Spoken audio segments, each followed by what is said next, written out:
মুফাসসিরিন ইকরাম লিখেছেন, আল্লাহ রাসূল সাল্লাল্লাহু আলাইহি সাল্লামের যুগে একজন মুসলমান ছিল, তার একটা খেজুরের গাছ ছিল। তার একটা খেজুরের গাছ ছিল, যে খেজুরের গাছের গোড়াটা ছিল তার নিজের জায়গায়, আর গাছের ডালগুলো ছিল আরেকজনের জায়গায়। গাছের গোড়া হইল কি নিজের জায়গায়, আর গাছের ডালপালা আরেকজনের জায়গায়। প্রিয় ভাইয়েরা আমার, দেখেন পার্শ্ববর্তী ওই মুসলমানের বাউন্ডারির ওই পারে তার দেয়ালের মধ্যে ছিল গাছের ডালপালা। খেজুর পাকার সময় যখন হইতো, ওই লোকটা ওই মুসলমানের বাড়ির মধ্যে গিয়ে তার গাছের খেজুরগুলো সে ওই ডালপালার উপর থেকে সে ছিঁড়ে আনতো। যদি ওই মুসলমানের ছোট ছোট সন্তান ছিল, ছেলে মেয়ে ছিল, তারা যদি ওই খেজুর খাওয়ার জন্য একটা দুইটা খেজুর যদি নিত, ওই ছোট বাচ্চাদের হাত থেকে কেড়ে পর্যন্ত ওই খেজুরগুলা সে নিয়ে নিত।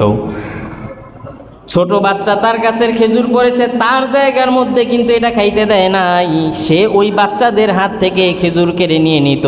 শুধুমাত্র এখানেই শেষ নয়, তাফসিরের মধ্যে লিখেছেন, ওই লোকটা যদি কোনো বাচ্চা খেজুর নিয়ে মুখের মধ্যে যদি ঢুকিয়ে দিত, ওই বাচ্চার মুখের মধ্যে আঙ্গুল ঢুকিয়েও খেজুরটা সে বের করে নিয়ে নিত। এত জালেম ছিল। এই কথা কখনো চিন্তা করে নাই, আমার এই গাছটা তো তার জমিনের মধ্যে আছে, অতএব আমি যেহেতু তার জায়গার মধ্যে পড়ে তারে এখান থেকে কিছু দেই, কিছুই দিত না। গাছের যত খেজুর ছিল তার বাড়িতে গিয়ে সেখান থেকে সব কিছু কুড়িয়ে নিয়ে আসতো। ওই সাহাবী আল্লাহ রসুলের কাছে আসলেন, এসে বললেন, ইয়া রাসূলুল্লাহ, ইয়া হাবিবাল্লাহ, আমার অমুক মুসলমান ভাইয়ের একটা গাছ আছে তার জায়গার মধ্যে, যেই গাছের গোড়াটা তার জায়গায়, ডালপালাগুলি আছে আমার বাড়ির এরিয়াতে। আমার বাড়ির মধ্যে যদি কোনো খেজুরের টুকরা পড়ে, সে ওই খেজুরগুলো পর্যন্ত সেখান থেকে কুড়িয়ে নিয়ে যায়। আমার ছোট ছোট বাচ্চারা যদি এই খেজুরগুলা খাওয়ার জন্য মুখে দেয়, মুখ থেকে বাচ্চাদের মুখ থেকে আঙ্গুল দিয়ে কেড়ে ওই খেজুরগুলা নিয়ে যায়। ইয়া রাসূলুল্লাহ, ইয়া হাবিবাল্লাহ, আমি কি করতে পারি এখন, আমার জন্য কিছু করেন। নবীজি সাল্লাল্লাহু আলাইহি সাল্লাম ওই সাহাবীকে ডাক দিলেন। ওই সাহাবী যদিও নবীজির সামনে কালিমা পড়ে ঈমান এনেছে, কিন্তু তার মনে ছিল নগদ বিশ্বাসী, আসলে সে ছিল মুনাফিক। সে ছিল কি মুনাফিক। নামাজ পড়তো নবীজির পিছনে, রোজা রাখতো, ইফতারি করতো, নবীজির কথা শুনতো, সব কাজে আছে, কিন্তু আল্লাহ রসুলের কোনো বিধান যদি তার নগদ লাভের ক্ষতি হয় তাইলে সেটা মানত না। ওই লোকটা ছিল নগদের বিশ্বাসী। আল্লাহ রসুল সাল্লাল্লাহু আলাইহি সাল্লাম তাকে ডাক দিলেন, ডাক দিয়ে বললেন, তোমার এই খেজুর গাছ তোমার প্রতিবেশী ভাইয়ের জায়গার মধ্যে পড়েছে, এই খেজুর গাছটা যদি তুমি আমাকে দিয়ে দাও, আল্লাহ রব্বুল আলামিন জান্নাতের মধ্যে তোমারে গাছ দিয়ে দিবেন। নবীজি তারে বললেন, এই খেজুর গাছটা তুমি আমাকে দান করে দাও, আমি এই খেজুর গাছের বিনিময়ে জান্নাতে আল্লাহ পাক তোমাকে একটা গাছ দিবেন। এখন আল্লাহ পাক যদি জান্নাতের মধ্যে গাছ দিতে চায়, জান্নাত থেকে একটা গাছ তুলে এনে তারে দিবে? জান্নাতের গাছ দেওয়া মানে জান্নাত দেওয়া, কথা বুঝেন নেই? জান্নাতে একটা গাছ দিবে মানে কি? জান্নাতেই দিয়ে দিবে। তো নগদ বিশ্বাসী লোক ওই লোভের কারণে নবীজির কথার ইশারা বুঝতে পারেনি। নবীজি শুধু গাছের কথা বলছে, সে মনে করছে গাছই দিবে, আসলে যে গাছ দেওয়ার উদ্দেশ্য হইল জান্নাত দেওয়া, এটা সে বুঝতে পারেনি। সম্মানিত মুসল্লি ভাইয়েরা, গত সপ্তাহে আমরা পবিত্র কালামে পাকের সূরা দুহা থেকে তাফসির শুনেছিলাম। সেই তাফসিরের ধারাবাহিকতায় আজকে আমরা যে সূরাটির তাফসির শুনব, এই সূরাটির নাম হচ্ছে সূরা লাইল। সূরা লাইল, এই সূরার আলোকে আজকে আমরা তাফসির শুনব।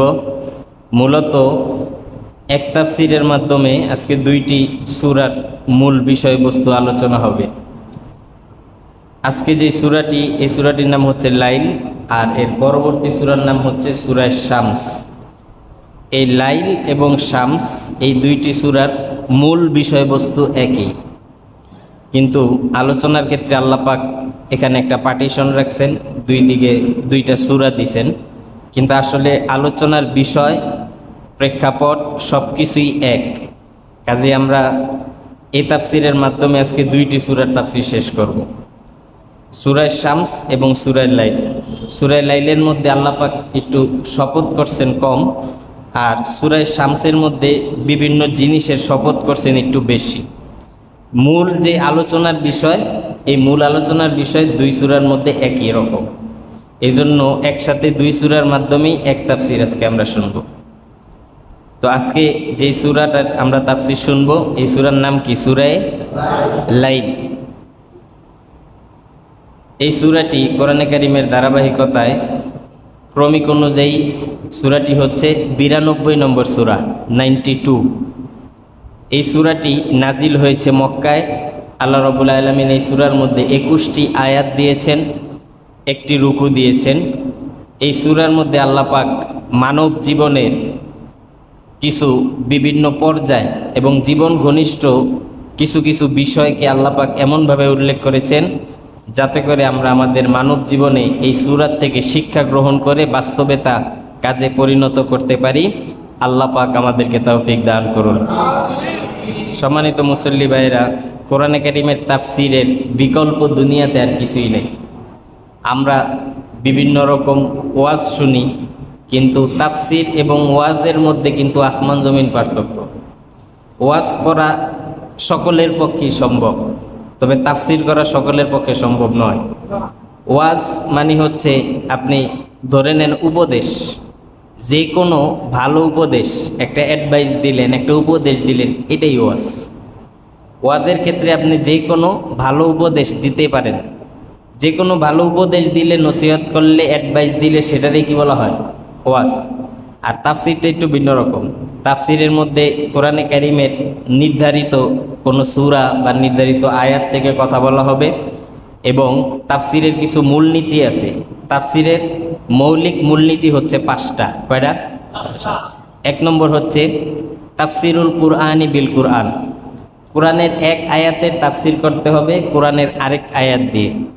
কোরআনে কারিমের মধ্যে এরকম বিভিন্ন অনেক আয়াত আছে যে আয়াতগুলি এক জায়গায় সংক্ষিপ্তভাবে, আরেক জায়গায় বিস্তারিতভাবে, এই জায়গায় এক অংশ, আরেক জায়গায় আরেক অংশ, এইভাবে এক আয়াতের মাধ্যমে আরেক আয়াতের ব্যাখ্যা বোঝা যায়। এই সকল আয়াত যেগুলো কোরআনের মধ্যে আছে, ওই সমস্ত আয়াতের ব্যাখ্যা ওই কোরআনের আয়াত ছাড়া অন্য কিছু দিয়ে করা যাবে না। এই জন্য প্রথম তাফসিরের মৌলিক নিয়ম হচ্ছে তাফসিরুল কুরআনি বিল কুরআন। কোরআনের এক আয়াতের তাফসির কোরআনের আরেক আয়াতের মাধ্যমে। 2 নম্বর হচ্ছে তাফসিরুল কুরআন বিল আহাদিস। কোরআনে কারিমের তাফসির হবে হাদিসের মাধ্যমে। যে আয়াত আমাদের সামনে আছে, যে সূরা আছে, প্রত্যেকটা আয়াতের, প্রত্যেকটা সূরার ক্ষেত্রে আল্লাহ রাসূল সাল্লাল্লাহু আলাইহি সাল্লাম কিছু ব্যাখ্যা করছেন। নবীজি হাদিসের মধ্যে যেই ব্যাখ্যাগুলো দিয়েছেন সেগুলি কি বলা হয়? তাফসিরুল কুরআনি বিল আহাদিস। 3 নম্বর মূলনীতি হচ্ছে তাফসিরুল কুরআন বিআকওয়ালিস সাহাবা ওয়াল মুফাসসিরিন। সাহাবা ইকরাম এবং মুফাসসিররা কোরআনে কারিমের যে তাফসির করেছেন, ওই সাহাবা ইকরামের তাফসির অনুযায়ী তাফসির করাটা হচ্ছে 3 নম্বর মূলনীতি। আর 4র্থ নম্বর হচ্ছে তাফসিরুল কোরআন বিল কুতুবিত তাফাসির। দুনিয়াতে যে সকল তাফসিরের কিতাব লেখা হয়েছে, সে তাফসিরের কিতাবগুলোর মধ্যে কোরআনে কারিমের যে আয়াতের যে ব্যাখ্যা লেখা হয়েছে সেই অনুযায়ী সেই আয়াতের ব্যাখ্যাগুলো করা। আর 5 নম্বর হচ্ছে তাফসিরুল কোরআন বিল কাওয়াইদিল আরবিয়া। প্রত্যেক ভাষার একটা গ্রামার আছে। ইংরেজির গ্রামার আছে, বাংলায় ব্যাকরণ আছে, আরবিরও একটা গ্রামার আছে। ওই আরবি গ্রামার অনুযায়ী কোরআনে কারিমের আয়াতের তাফসির করা। এই 5 মূলনীতির বাইরে তাফসিরের মধ্যে কোনো কথা বলার সুযোগ নেই। এর বাইরে যদি কেউ কিছু বলে, এটাকে বলা হয় তাফসির বির রায়, মন গড়া তাফসির। আর এই মন গড়া তাফসির গ্রহণযোগ্য নয়। এই জন্য হাদিস শরীফের মধ্যে নিষেধও করা হয়েছে যে কেউ যাতে কারো মন গড়া তাফসির না করে। আমাদের মতো মানুষ, কোনো ইমাম সাহেব, কোনো আলেমের অধিকার নাই তার মন গড়া কোরআনের কোনো তাফসির করার। কাজেই তাফসির আর ওয়াজের মধ্যে পার্থক্য বুঝলেন তো? এখন ওয়াজের মধ্যে বহুত মানুষ থাকে, হাজার হাজার মানুষ, লক্ষ লক্ষ মানুষ, কিন্তু তাফসিরের মধ্যে মানুষ থাকে না। কারণ ওয়াজের মধ্যে কিচ্ছা কাহিনী আছে, বানোয়াট কথা আছে, নিজের মন গড়া তথ্য আছে, কিন্তু তাফসিরের মধ্যে নিজের মন গড়া বানোয়াট কথা বলার কোনো সুযোগ নেই। মানুষের জন্য সবচাইতে বেশি উপকার কোনটা? ওয়াজ না তাফসির? ওয়াজও ভালো, ওয়াজও মানুষের জন্য উপকার, তবে বেশি মূল জিনিস হচ্ছে তাফসির। আল্লাহ রাব্বুল আলামিন সরাসরি তার রসুলকে কোরআনে কারীমের মধ্যে তাফসীর করার আদেশ আল্লাহ পাক নিজেই দিয়েছেন। আল্লাহ রাব্বুল আলামিন বলেন, ওয়ালা ইয়াতুনাকা বিমাসালিন ইল্লা জিনাকা বিল হাক্কি ওয়া আহসানা তাফসীরা। হে রসুল, আমি আপনার উপর যে কালাম, যে ওহী আমি আল্লাহ পাক নাজিল করেছি, ওই কালাম, ওই ওহীকে উত্তম রূপে তাফসীর করে আপনি আপনার উম্মতের কাছে পৌঁছায় দেন। তাহলে উত্তম রূপে তাফসীর করার আদেশ দিয়েছেন কে? আল্লাহ। এই জন্য এই তাফসীরের ফায়দাও বেশি, তাফসীরের সওয়াবও বেশি। হাদিস শরীফের মধ্যে আসছে, দ্বীনের কোনো মাসলা, দ্বীনের কোনো বিষয়, কোরআন এবং হাদিসের কোনো জ্ঞান অর্জন করার জন্য যদি কোনো মজলিস হয়, সেই মজলিসের মধ্যে অংশগ্রহণ করা 60 বছর নফল নামাজের চাইতে বেশি সওয়াব।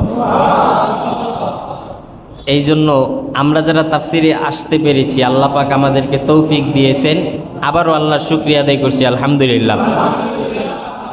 হাদিস শরীফের মধ্যে আসছে, যারা দুনিয়াতে কোরআনের তাফসিরের জন্য, কোরআনের জ্ঞান অর্জন করার জন্য বসে, জমিন থেকে মানুষ যখন আকাশের দিকে তাকায়, তখন আমরা এখন রাত্রে আকাশের দিকে তাকাইলে কি দেখব? আকাশের মধ্যে চাঁদ তারা ঝলমল করতেছে। যারা কোরআনের তাফসিরের জন্য বসে, আসমানের ফেরেশতারা ওই মানুষগুলাকে দেখতেছে যে তারার মতো জ্বলজ্বল করতে থাকে। এই জন্য এই তাফসিরকে আমরা গুরুত্ব দিই, মানুষের কাছে দাওয়াত পৌঁছাই, নিজে তাফসির শুনবে এবং অন্য আরেকজনকে শোনার জন্য উৎসাহিত করব। এতে করে আমার এবং তার দুইজনের সওয়াবই আল্লাহ পাক দান করবেন। যাই হোক, আর আমরা কালক্ষেপণ না করে সরাসরি তাফসিরে চলে যাচ্ছি। সবাই মনোযোগ সহকারে, গুরুত্ব সহকারে এই তাফসির শোনার জন্য সকলের দৃষ্টি আকর্ষণ করছি। আউযু বিল্লাহি মিনাশ শাইতানির রাজিম। অভিশপ্ত শয়তান থেকে আল্লাহর কাছে আশ্রয় চাচ্ছি। বিসমিল্লাহির রহমানির রহিম। পরম করুণাময়, অতীব দয়ালু আল্লাহ পাকের নামে শুরু করছি। ওয়াল্লাইলি ইযা ইয়াগশা। আল্লাহ পাক বলেন, ওই রাতের শপথ যখন তা অন্ধকার আচ্ছন্ন হয়ে যায়, অন্ধকার ঘনীভূত হয়, গভীর রাত্রের শপথ। ওয়ান্নাহারি ইযা তাজাল্লা। এবং ওই দিনের শপথ যখন দিনের আলো প্রজ্বলিত হয়, জ্যোতির্ময় হয়। ওয়ামা খলাকত যাকার ওয়াল উনসা। এবং শপথ করছি সেই প্রভুর নামে যিনি নারী এবং পুরুষ সৃষ্টি করেছেন। নারী এবং পুরুষ সৃষ্টি করছে কে? এরপরে এই 3 আয়াত হচ্ছে আল্লাহ পাক শপথ করলেন।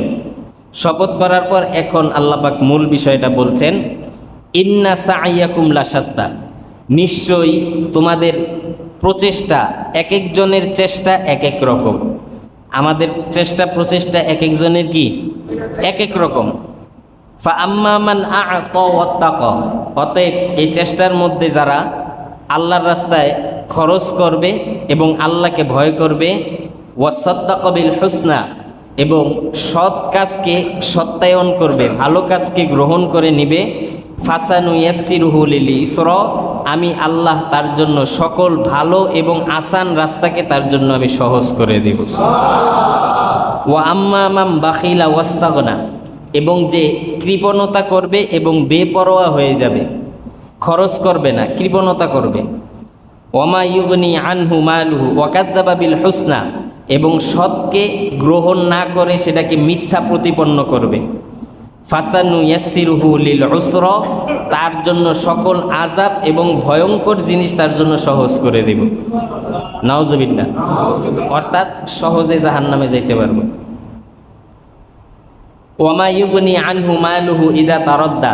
এই যে সে কৃপণতা করলো, খরচ করলো না, এই খরচ না করে কৃপণতা করে তা যে যা কিছু সে সঞ্চয় করেছে, ওয়ামা ইউগনি, এই সঞ্চয় করা ধন সম্পদ কোনো কিছুই তার কাজে আসবে না। ইজা তারদ্দা, যখন তাকে আযাবের মধ্যে গ্রেফতার করা হবে।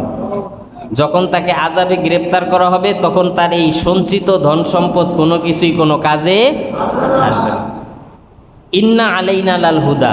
আল্লাহ পাক বলছেন, নিশ্চয়ই হেদায়েতের দায়িত্ব আমার উপর। ওয়া ইন্না লানা লাল আখিরাতা ওয়াল উলা। এবং দুনিয়া এবং আখেরাত দুইটারই মালিক একমাত্র আমি। ফাআনযারতুকুম নারং তালাজ্জা। অতএব হে দুনিয়ার মানুষ, আমি তোমাদেরকে সাবধান করছি প্রজ্বলিত অগ্নিশিখা থেকে, প্রজ্বলিত আগুন থেকে।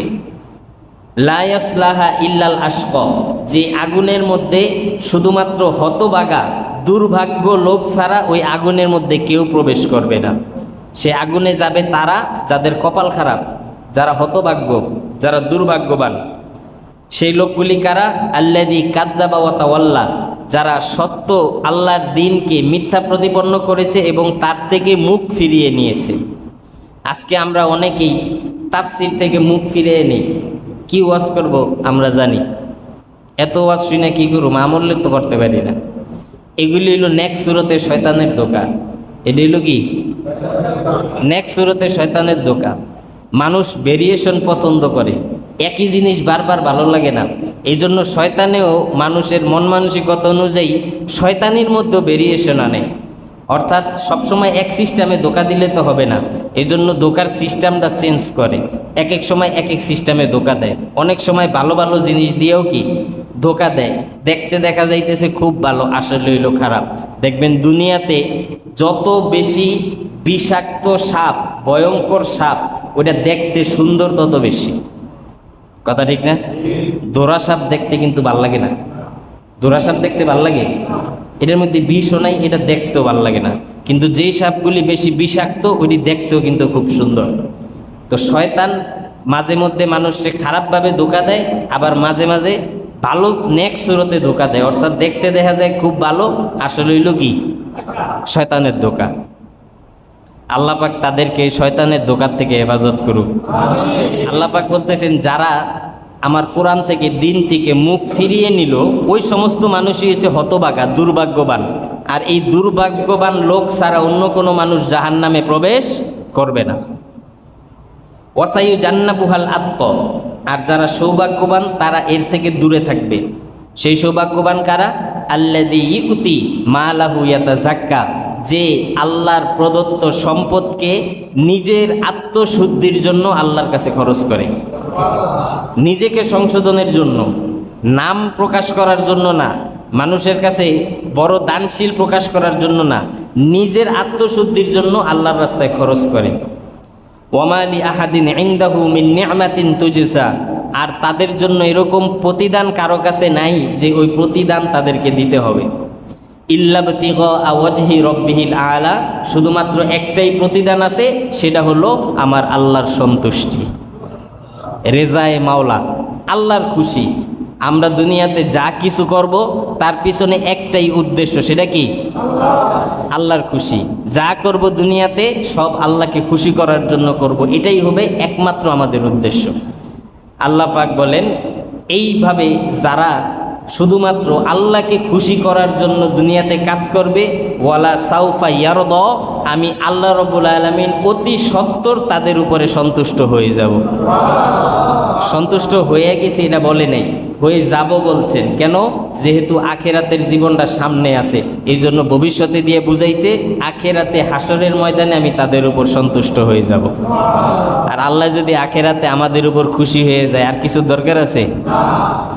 আল্লাহ পাক আমাদেরকে সেই সমস্ত সৌভাগ্যবান মানুষের কাতারে শামিল হওয়ার তৌফিক দান করুন। এই ছিল এই সূরার সাবলীল তর্জমা। এবার আমরা তাফসিরে যাচ্ছি। তাফসিরের নিয়ম অনুযায়ী প্রথম হচ্ছে কোনো সূরার শানে নুজুল থাকলে ওই শানে নুজুল বা প্রেক্ষাপট আগে উল্লেখ করা। আমরা এর আগেও অনেকবার শুনেছি শানে নুজুল মানে কি বলছিলাম? মাশাআল্লাহ, একজন পারছে, আর কেউ পারেন না? শানে নুজুল মানে এক কথায় শিখিয়ে দিয়েছিলাম, এটা তো ভুলার কথা না, মনে রাখতে হইব তো কিছু তাফসীর। শানে নুজুল মানে নাজিল হওয়ার কারণ। শানে নুজুল মানে কি? এই যে সূরাটা আমরা তাফসীর করতেছি, সূরাটা কেন নাজিল হইল, যে আয়াতটা আমরা তাফসীর শুনতেছি, আয়াতটা কেন নাজিল হইল, এটারে বলা হয় শানে নুজুল। মনে থাকবো তো ইনশাআল্লাহ? সামনে যে গেলে পারবেন তো? তাহলে শানে নুজুল মানে কি? মাশাআল্লাহ। এই সূরার দুইটা শানে নুজুল উল্লেখ করা হয়েছে। এই সূরার মধ্যে মূলত আমি যে জিনিসটা বুঝলাম সম্পূর্ণ সূরার তাফসীর থেকে, এটা সহজে আপনাদেরকে আমি বুঝিয়ে দিতেছি। আগে আমার একটা প্রশ্নের উত্তর দেন, দুনিয়াতে সবচাইতে বুদ্ধিমান কে? যে নগদ বিশ্বাস করে না যে বাকিতে বিশ্বাস করে? নগদ বিশ্বাসী সৌভাগ্যবান না বাকি বিশ্বাসী যে সেই হলো বুদ্ধিমান? নগদ না বাকি? দেই নগদ কারা কারা হাত উড়ান। নগদের পক্ষে কে কে উড়ান? বুঝেন আর না বুঝেন সমস্যা কি? 1 2 3 4 5 6 7 8 9 10 11 12 13। আচ্ছা হাত নামান। আর বাকি কারা কারা? আচ্ছা আলহামদুলিল্লাহ নামান। আর যারা উড়াইলেন না হেরা কোন দলে? দুনিয়ার হিসাব আমরা যেহেতু করি এই জন্য সবসময় মাথায় দুনিয়ার হিসাবই ঘুরে। দুনিয়াতে সবচাইতে বড় বুদ্ধিমান তারা যারা নগদে বিশ্বাস না করে বাকিতে বিশ্বাস করে। জান্নাত এটা কি আমাদের জন্য নগদ না বাকি? জাহান্নাম নগদ না বাকি? হাসরের ময়দান নগদ না বাকি? নবীজির শাফায়াত নগদ না বাকি? এগুলি এখনো পাইছেন? 2 4 5 বছরের মধ্যে পাইবেন?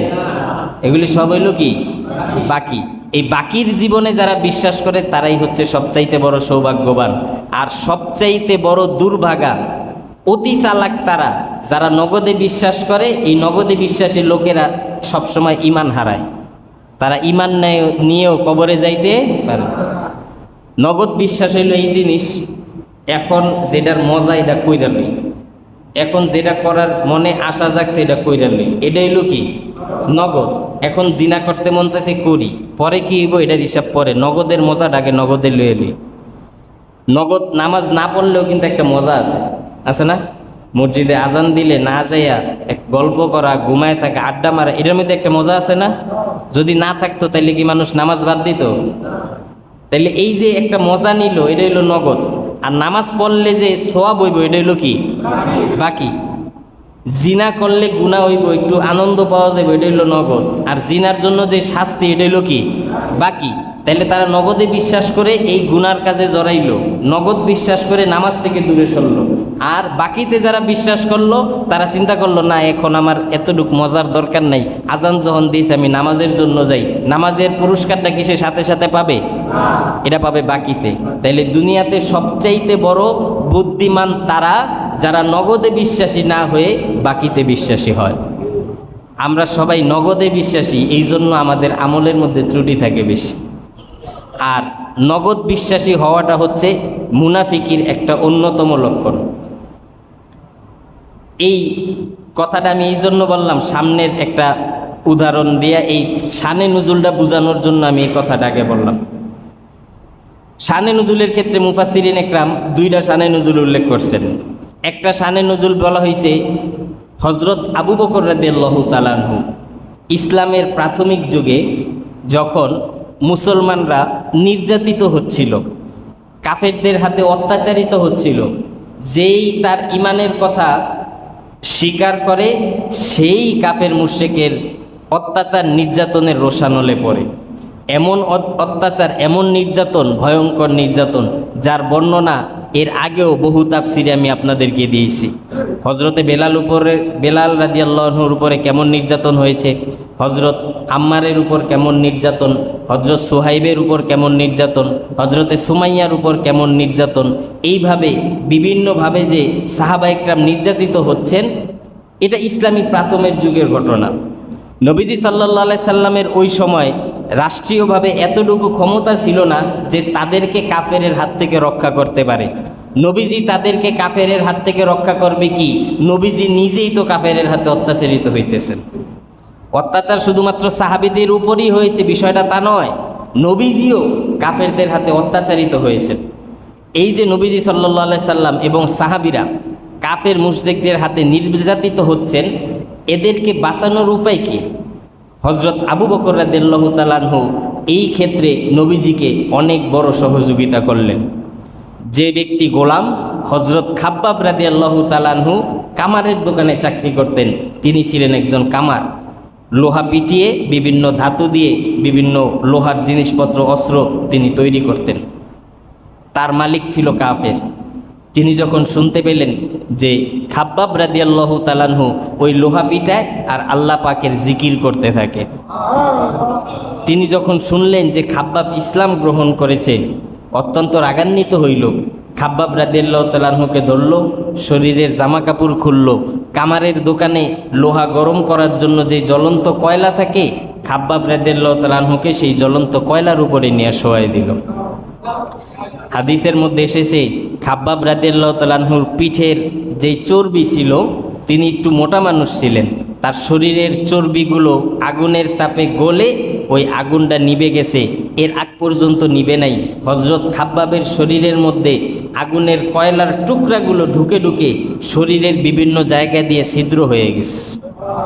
হজরতে ওমরের যুগে যখন খাব্বাব রাদিয়াল্লাহু তাআলা আনহুর পিঠের উপরে তিনি হাত দিলেন, হাত দিয়ে দেখলেন যে গর্ত দেখা যায়, তিনি বলতেছেন, ভাই একটু আপনার কাপড়টা সরান, আমি একটু আপনার পিঠের অবস্থা দেখি। যখন তিনি কাপড়টা উঠাইলেন, সাহাবা ইকরাম তার পিঠের অবস্থা দেখলেন, অত্যন্ত মর্মাহত হইলেন, তারা চোখের পানি ফেলে দিলেন। এত বড় অত্যাচার, এত বড় নির্যাতন আপনি কিভাবে সহ্য করলেন? আপনি যদি ওই দিনে আপনাদের এই কষ্ট, অত্যাচার, নির্যাতনের বিনিময় আজকে আমরা ইসলাম আমাদের হাতে পেয়েছি। এইভাবে হজরতে বেলালকে অত্যাচার করা হইল। হজরত আবু বকর রাদিয়াল্লাহু তাআলা আনহু যেখানেই কোনো গোলামকে অত্যাচার করা হয়, আবু বকর সেখানে যাইতেন, গিয়ে বলতেন, এই লোকটাকে তুমি অত্যাচার কেন করতেছো? সে বলে, এটা আমার গোলাম, আমার গোলামরে আমি মারি না আদর করি, এটা আমার খুশি, তোমার কি? হজরত আবু বকর বলতেন, এই গোলামরে তুমি কত টাকা দিয়ে কিনেছো? এই তোমার কাছ থেকে এই গোলামটা আমি কিনতে চাই। তখন সে একটা বিশাল একটা দাম হাঁকাইতো, যেটা এর 14 গোষ্ঠী জীবনে সহে দেয় নাই। কারণ এখন সুযোগ, সে একটা বড় ধরনের দাম হাঁকাইতো। আবু বকর রাদিয়াল্লাহু তাআলা আনহু সেই বিরাট দাম দিয়ে তারে কিনে নিত। কিনে নেওয়ার পরে হজরতে আবু বকর আর তারে গোলাম বানাইতো না, সাথে সাথে তারে মুক্ত করে দিত। এই যে তিনি মুক্ত করলেন, এই মুক্ত করার মাধ্যমে কি হইল? ওই অত্যাচারের হাত থেকে তারে বাঁচাইল। হজরতে বেলাল মাত্র 10 দিরহাম ছিল তার দাম। 10 দিরহামের বিনিময়ে উমাইয়া ইবনে খালফ তারে কিনেছিল। যখন তার উপর অত্যাচার নির্যাতন হইল, হজরতে আবু বকর গেলেন, গিয়ে বললেন, তুমি তারে নির্যাতন কেন করো? সে বলতেছে, আমার গোলাম, আমি তারে মারবো না আদর করবো, আমার খুশি, তুমি কে? হজরত আবু বকর বললেন, তারে আমি কিনতে চাই, কত হইলে বিক্রি করবা? সে বলল, 400 দিরহাম। কিনছে কত দিয়া? 10 দিরহাম। বিক্রি করবো 400 দিরহাম, মানে 40টা গোলামের দাম একজনের কাছ থেকে চাইছে। হজরতে আবু বকর আর দ্বিতীয়বার ভাবলেন না, তিনি 400 দিরহাম দিয়ে হজরত বেলালকে কিনে তারে মুক্ত করে দিলেন। এই যে আবু বকর 400 দিরহাম তিনি পকেট থেকে খরচ করলেন, এই খরচের যে বিনিময় তিনি পাবেন, এটা নগদ না বাকি? আর যে কাফের তার কাছ থেকে 400 দিরহাম পাওয়ার লোভে বেলালরে ছেড়ে দিল, সে নগদের লোভ করছে না বাকি? নগদ। সে চিন্তা করছে পরে কি হয় না হয় জানি না, এখন নগদে 400 দিরহাম পাইতেছি, ব্যবসা ভালো, ছাইরা দাও। আর আবু বকর এই চিন্তা করে নাই, 400 দিরহাম দিয়ে দিমু, আমার এত টাকা কইমা যাইব, এর বিনিময় কি পাওয়া যাবে এটা তো জানি না। হজরত আবু বকর ছিলেন বাকির বিশ্বাসী, কাফেররা ছিলেন নগদের বিশ্বাসী। এই জন্য হজরত আবু বকর বিশ্বনবী রহমাতুল্লিল আলামিনের পরে কিয়ামত পর্যন্ত পৃথিবীর সব মানুষের চাইতে শ্রেষ্ঠ মর্যাদা আল্লাহ পাক তারে দান করছেন। এখন আবু বকর যখন এইভাবে মানুষদেরকে আজাদ করে করে সাহাবীদেরকে বিপদ থেকে রক্ষা করতেছেন, আবু বকরের বাবা, তার নাম ছিল আবু কুহাফা। আবু কুহাফা তার বাবা, তিনি তখন কাফের ছিলেন, পরবর্তীতে তিনিও ইসলাম গ্রহণ করছেন। তিনি বলতেছেন, বাবা তুমি এত টাকা দিয়ে এই যে লোকগুলারে কিনতেছো, এগুলো সব দুর্বল দুর্বল, তুমি এর চাইতে কিছু শক্তিশালী মানুষ কিনো, তাদেরকে তুমি আজাদ করে দিলে, যেহেতু তুমি তাদেরকে কিনে মুক্ত করেছো, তারা তোমার জন্য কিছু করতে পারবে, কিন্তু দুর্বল লোক কিনলে তো তারা তোমার জন্য কিছুই করতে পারবে না। তুমি দুর্বল মানুষ না কিনে যারা একটু শক্তিশালী যুবক তাদেরকে কিনো। হজরতে আবু বকর বললেন, বাবা আমি যুবক আর বৃদ্ধের পার্থক্য করি না, এই জন্য নগদে তাদের কাছ থেকে কিছু পাওয়ার জন্য আমি কিনি নাই, আমি তাদেরকে কিনেছি বাকির বিশ্বাসে, আল্লাহর কাছে পাওয়ার জন্য। আর আল্লাহর কাছে পাইতে গেলে যুবক কিনলে যেই কথা, বৃদ্ধ কিনলেও সে একই কথা। কাজেই আমি আল্লাহ পাকের কাছে এর বিনিময় চাই, তাদের কারো কাছ থেকে আমি এর কোনো বিনিময় চাই না। এই হলো এক প্রেক্ষাপট। আল্লাহ পাক ওই কথাকে বোঝানোর জন্য এই কথা বললেন যে যারা শুধুমাত্র আল্লাহকে খুশি করার জন্য কাজ করে, অতি শীঘ্রই আমি আল্লাহ তাদের উপর খুশি হয়ে যাব। এই কথাটা সূরার মধ্যে আছে না? এই আবু বকরের এই ঘটনাকে উল্লেখ করে এই সূরা, এই জন্য মুফাসসিরিন একরাম লিখেছেন যে আবু বকরকে উদ্দেশ্য করেই এই সূরাটা আল্লাহ পাক কোরআনে কারিমে নাজিল করছেন। প্রিয় ভাইয়েরা আমার, আরেকটা শানে নুজুলের কথা উল্লেখ করা হয়েছে। মুফাসসিরিন ইকরাম লিখেছেন, আল্লাহ রাসূল সাল্লাল্লাহু আলাইহি সাল্লামের যুগে একজন মুসলমান ছিল, তার একটা খেজুরের গাছ ছিল। তার একটা খেজুরের গাছ ছিল, যে খেজুরের গাছের গোড়াটা ছিল তার নিজের জায়গায়, আর গাছের ডালগুলো ছিল আরেকজনের জায়গায়। গাছের গোড়া হইল কি নিজের জায়গায়, আর গাছের ডালপালা আরেকজনের জায়গায়। প্রিয় ভাইয়েরা আমার, দেখেন পার্শ্ববর্তী ওই মুসলমানের বাউন্ডারির ওই পারে তার দেয়ালের মধ্যে ছিল গাছের ডালপালা। খেজুর পাকার সময় যখন হইতো, ওই লোকটা ওই মুসলমানের বাড়ির মধ্যে গিয়ে তার গাছের খেজুরগুলো সে ওই ডালপালার উপর থেকে সে ছিঁড়ে আনতো। যদি ওই মুসলমানের ছোট ছোট সন্তান ছিল, ছেলে মেয়ে ছিল, তারা যদি ওই খেজুর খাওয়ার জন্য একটা দুইটা খেজুর যদি নিত, ওই ছোট বাচ্চাদের হাত থেকে কেড়ে পর্যন্ত ওই খেজুরগুলা সে নিয়ে নিত। ছোট বাচ্চা তার গাছের খেজুর পড়েছে, তার জায়গার মধ্যে কিন্তু এটা খাইতে দেয় নাই, সে ওই বাচ্চাদের হাত থেকে খেজুর কেড়ে নিয়ে নিত। শুধুমাত্র এখানেই শেষ নয়, তাফসিরের মধ্যে লিখেছেন ওই লোকটা যদি কোনো বাচ্চা খেজুর নিয়ে মুখের মধ্যে যদি ঢুকিয়ে দিত, ওই বাচ্চার মুখের মধ্যে আঙ্গুল ঢুকিয়েও খেজুরটা সে বের করে নিয়ে নিত। এত জালেম ছিল। এই কথা কখনো চিন্তা করে নাই, আমার এই গাছটা তো তার জমিনের মধ্যে আছে, অতএব আমি যেহেতু তার জায়গার মধ্যে পড়ে তারে এখান থেকে কিছু দেই, কিছুই দিত না। গাছের যত খেজুর ছিল তার বাড়িতে গিয়ে সেখান থেকে সব কিছু কুড়িয়ে নিয়ে আসতো। ওই সাহাবী আল্লাহ রসুলের কাছে আসলেন, এসে বললেন, ইয়া রাসূলুল্লাহ, ইয়া হাবিবাল্লাহ, আমার অমুক মুসলমান ভাইয়ের একটা গাছ আছে তার জায়গার মধ্যে, যেই গাছের গোড়াটা তার জায়গায়, ডালপালাগুলি আছে আমার বাড়ির এরিয়াতে। আমার বাড়ির মধ্যে যদি কোনো খেজুরের টুকরা পড়ে, সে ওই খেজুরগুলো পর্যন্ত সেখান থেকে কুড়িয়ে নিয়ে যায়। আমার ছোট ছোট বাচ্চারা যদি এই খেজুরগুলা খাওয়ার জন্য মুখে দেয়, মুখ থেকে, বাচ্চাদের মুখ থেকে আঙ্গুল দিয়ে কেড়ে ওই খেজুরগুলা নিয়ে যায়। ইয়া রাসূলুল্লাহ, ইয়া হাবিবাল্লাহ, আমি কি করতে পারি, এখন আমার জন্য কিছু করেন। নবীজি সাল্লাল্লাহু আলাইহি সাল্লাম ওই সাহাবীকে ডাক দিলেন। ওই সাহাবী যদিও নবীজির সামনে কালিমা পড়ে ঈমান এনেছে, কিন্তু তার মনে ছিল নগদ বিশ্বাসী, আসলে সে ছিল মুনাফিক। সে ছিল কি মুনাফিক। নামাজ পড়তো নবীজির পিছনে, রোজা রাখতো, ইফতারি করতো, নবীজির কথা শুনতো, সব কাজে আছে, কিন্তু আল্লাহ রসুলের কোনো কোনো বিধান যদি তার নগদ লাভের ক্ষতি হয় তাইলে সেটা মানতো না। ওই লোকটা ছিল নগদের বিশ্বাসী। আল্লাহ রসুল সাল্লাল্লাহু আলাইহি সাল্লাম তাকে ডাক দিলেন, ডাক দিয়ে বললেন, তোমার এই খেজুর গাছ তোমার প্রতিবেশী ভাইয়ের জায়গার মধ্যে পড়েছে, এই খেজুর গাছটা যদি তুমি আমাকে দিয়ে দাও, আল্লাহ রব্বুল আলামিন জান্নাতের মধ্যে তোমারে গাছ দিয়ে দিবেন। নবীজি তারে বললেন, এই খেজুর গাছটা তুমি আমাকে দান করে দাও, আমি এই খেজুর গাছের বিনিময়ে জান্নাতে আল্লাহ পাক তোমাকে একটা গাছ দিবেন। এখন আল্লাহ পাক যদি জান্নাতের মধ্যে গাছ দিতে চায়, জান্নাত থেকে একটা গাছ তুলে এনে তারে দিবে? জান্নাতের গাছ দেওয়া মানে জান্নাত দেওয়া, কথা বুঝেন নেই? জান্নাতে একটা গাছ দিবে মানে কি? জান্নাতেই দিয়ে দিবে। তো নগদ বিশ্বাসী লোক ওই লোভের কারণে নবীজির কথার ইশারা বুঝতে পারে নাই। নবীজি শুধু গাছের কথা বলছে, সে মনে করছে গাছই দিবে, আসলে যে গাছ দেওয়ার উদ্দেশ্য হইল জান্নাত দেওয়া, এটা সে বুঝতে পারেনি। সে বলতেছে, ইয়া রাসূলুল্লাহ, ইয়া হাবিবাল্লাহ, এই গাছটা না চেয়ে অন্য কোনো গাছ যদি আপনি আমার কাছে চাইতেন আমি দিয়ে দিতাম, কিন্তু এই গাছটা আমি দিতে পারবো না। এই গাছের খেজুরগুলা সব চাইতে ভালো। আমার যত গাছ আছে, কোনো গাছের মধ্যে এই গাছের মতো এত সুন্দর খেজুর আর কোনো গাছে হয় না। এই জন্য এত সুন্দর গাছ আমি আপনাকে দিতে পারবো না। আমার গাছ আমার কাছেই থাকুক, এই গাছ আমি আপনারে দিব না। নাউজুবিল্লাহ। আল্লাহ রসুল নিজে চাইছেন নবীজিরে গাছ দিব না, তার খেজুর খুব ভালো হয়, এই গাছ তার দরকার। নগদ বিশ্বাসী, জান্নাতে একটা গাছ দিব, কবে না কবে এটা হইলো বাকি, আর নগদে এখন গাছের তাজা খেজুর পাইতেছে, এটা হইলো আমার। নবীজির সামনে একজন সাহাবী উপস্থিত ছিলেন, তার নাম ছিল আবু দারদা রাদিয়াল্লাহু তাআলা আনহু। সাহাবী বললেন, ইয়া রাসূলুল্লাহ, ইয়া হাবিবাল্লাহ, ওই লোকটাকে যে আপনি বললেন, ওই গাছ যদি সে আপনাকে দিয়ে দেয়, জান্নাতের মধ্যে তারে গাছ দেওয়া হবে। এই যে গাছটা আপনি নেওয়ার জন্য চাইলেন, ওই গাছটা যদি আমি কিনে আপনারে দিয়ে দেই, ওই যেই জান্নাতের গাছটা তারে দেওয়ার কথা বলেছিলেন, ওই গাছটা কি আমি পাবো কিনা? ওই গাছটা আমারে দেওয়া যায় কিনা?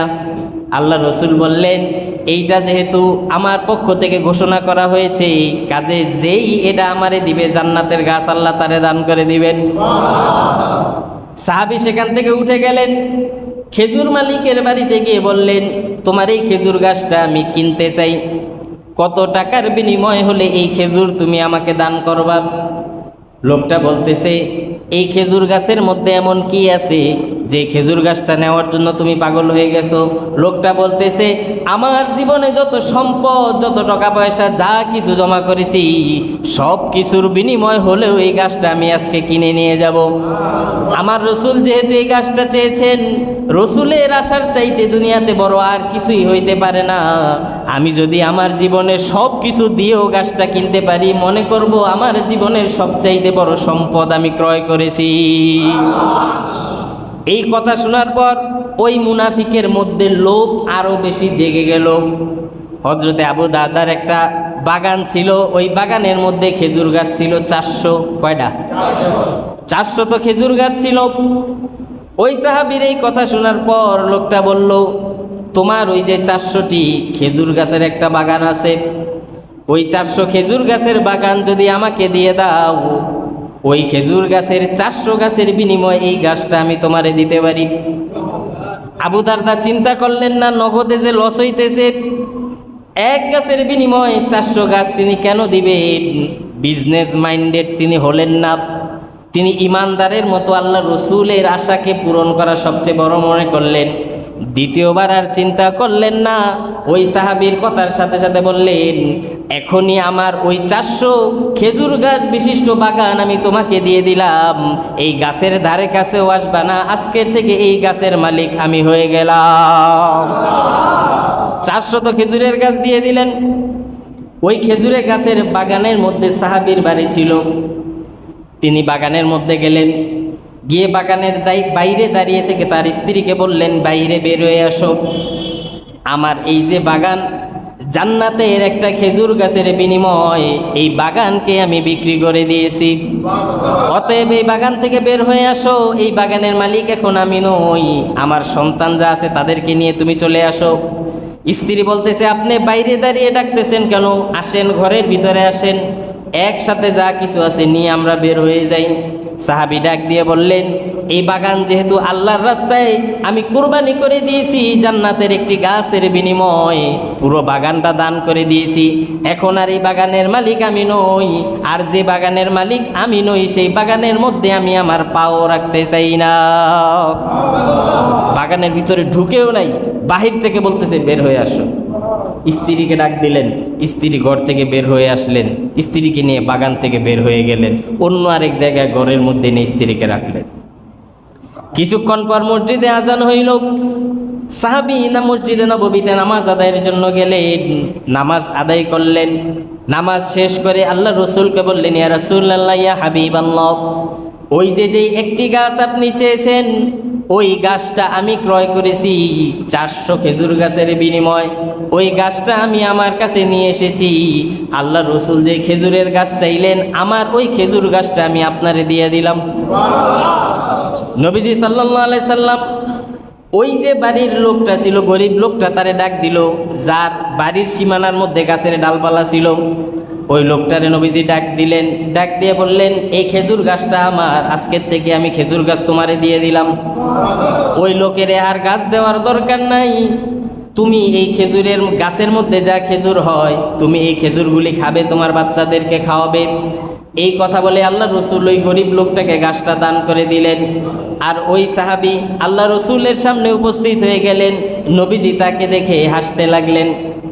সাহাবী জিজ্ঞেস করলেন, ইয়া রাসূলুল্লাহ, ইয়া হাবিবাল্লাহ, কেন আপনি আমাকে দেখে আসতেছেন? এমন কি ভুল, এমন কি অন্যায় আমি করেছি? আল্লাহ রসুল বললেন, আবু দাহদা, তোমার জীবনে তুমি যত ব্যবসা করেছো, আজকের ব্যবসাটা তোমার জন্য সবচাইতে লাভজনক ব্যবসা হয়েছে। একটা গাছের বিনিময় জান্নাত কিনে নিলে। নগদ বিশ্বাসী যে মুনাফিক, সে চিন্তা করলো আমি খুব লাভবান হয়েছি। এক গাছের বিনিময়ে কয়টা পাইছে? 400 পাইছে। সে মনে করছে আমার ব্যবসাটা খুব ভালো। আল্লাহ রসুল বললেন, ব্যবসা ওটা না, ব্যবসা তোমারটা ভালো হয়েছে। তার হইল নগদ, তোমার হইল কি বাকিতে। এইখানে শুধুমাত্র জান্নাতের একটা খেজুর গাছ দেওয়া মানে একটা খেজুর গাছ না, এই খেজুর গাছের মতলব উদ্দেশ্য হচ্ছে আল্লাহ পাক তোমারে জান্নাত দিয়ে দিবেন। এই নগদ বিশ্বাসী আর বাকি বিশ্বাসী, মুসলিম আর মুনাফিকের পার্থক্য বোঝানোর জন্য আল্লাহ পাক এই সূরার মধ্যে এই আয়াত উল্লেখ করলেন। তাইলে দুইজনের চেষ্টা দুই রকম। একজনের চেষ্টা হচ্ছে দুনিয়া হাসিল করার জন্য এক গাছের বিনিময়ে 400 গাছ নেওয়া, আরেকজনের চেষ্টা হইল আল্লাহ রসুলরে খুশি করে জান্নাতের গাছ নেওয়া। তাহলে যে ব্যক্তি এক খেজুর গাছ দিয়া 400 খেজুর গাছ পাইল, সেও একটা চেষ্টা করলো। আর যে 400 খেজুর গাছ দিয়া একটা খেজুর গাছ কিনলো, ওইটাও আবার রসুলরে দান করে দিল, সেও একটা চেষ্টা করলো। দুইজনের চেষ্টা কি দুই রকম। আল্লাহ পাক বলতেছেন তোমাদের চেষ্টাগুলোও ঠিক এরকম।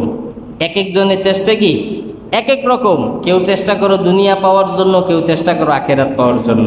আল্লাহ রাব্বুল আলামিন বললেন এই কথাটা বোঝানোর জন্য, তিনি বললেন ওয়াল্লাইলি ইযা ইয়াগশা, ওই রাত্রের শপথ। রাত্র যখন ঘনীভূত হয়, রাত্র যখন গভীর হয়, অন্ধকারে ছেয়ে যায়, এই রাত্রের অন্ধকার রাত্রের শপথ করার পরে আবার শপথ করলেন ওয়ান নাহারি ইযা তাজাল্লা, এবং ওই দিনের শপথ যখন দিনের আলো প্রকট আকারে প্রজ্বলিত হয়, ভায়োলেট হয়। তাহলে এখন দুইটা বিপরীত জিনিস না? দুইটা বিপরীত জিনিসের শপথ করলেন একটার পর আরেকটা। এই দুইটা বিপরীত জিনিসের শপথ করার মানে হইল যে একজনের চেষ্টা হইল দিনের আলোর মতো পরিষ্কার, সে দুনিয়া কামাইতে চায়। আরেকজনের চেষ্টা হইল রাত্রের অন্ধকারের মতো, সে অন্ধকারের মধ্যে যদিও কিছু করতেছে, কিন্তু আসলে এই অন্ধকারের মাধ্যমে সে দুনিয়া না আখেরাতের লাভ করতেছে। আজকে আমরা যারা আখেরাতের আশা ইবাদত করি, আমরা অন্ধকারের মধ্যে আছি। কেন অন্ধকারে আছি? আমরা তো জান্নাত দেখি নাই, জাহান্নাম দেখি নাই, আল্লাহকে দেখি নাই, তার রসুলকে দেখি নাই। এই জন্য আমরা অন্ধকারের মধ্যেই বিশ্বাস কইরা সব কিছু করতেছি। কিন্তু রাত্র যখন গভীর হয়, তত বেশি রাত্র বেশি গভীর হইলে পরের দিন সকালে সূর্য ওঠার সময়টা তত বেশি কাছাকাছি হয়ে যায়। যে ব্যক্তি এখন দিনের আলোর মতো নিজের লাভটাকে সে বড় করে দেখলো, কিছুক্ষণ পরই এই দিনের সূর্যটা নিভে গিয়ে গভীর অন্ধকার তার জন্য অপেক্ষা করছে। আর যে ব্যক্তি অন্ধকারের মধ্যে আল্লাহ এবং তার রসুলকে না দেখে, জান্নাত জাহান্নাম না দেখে বিশ্বাস করে আল্লাহ এবং তার রসুলের পথে খরচ করলো, তার জন্য এই অন্ধকার রাত চলে গিয়ে নতুন দিনের একটা সূর্যের আলো তার সামনে উপস্থিত হইতেছে। আর ওই নতুন দিনের আলোটা হইল কি? জান্নাত। নতুন দিনের আলোটা কি? জান্নাত। এরপরে আল্লাহ বলেন ওয়ামা খালাকাদ যাকারা ওয়াল উনসা, এবং শপথ করি সেই পবিত্র সত্তার যিনি নারী এবং পুরুষকে সৃষ্টি করেছেন। সৃষ্টির ক্ষেত্রে নারী একরকম, পুরুষ আরেক রকম। ঠিক একইভাবে মানুষের চেষ্টা একজনের একরকম, আরেকজনের আরেক রকম। আল্লাহ রাব্বুল আলামিন বলেন ইন্না সা'য়াকুম লাশাত্তা, নিশ্চয়ই তোমাদের চেষ্টা হচ্ছে এক একজনের এক এক রকম।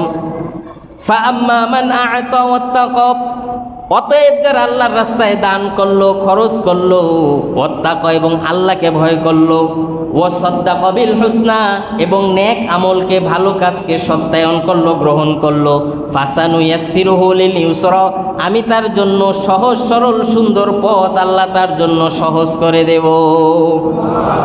ওয়া আম্মা মান বাখিলা ওয়াস্তাগনা, আর যে ব্যক্তি কৃপণতা করলো, বেপরোয়া হয়ে গেল, ওয়াকাদ্দাবা বিল হুসনা এবং ভালো কাজকে সে মিথ্যা প্রতিপন্ন করলো, গ্রহণ করলো না, দূরে সরে গেল, ফাসানুয়াসসিরুহু লিল উসরা, আর তার জন্য কঠিন জাহান্নামের পথকে আমি তার জন্য সহজ করে দেব।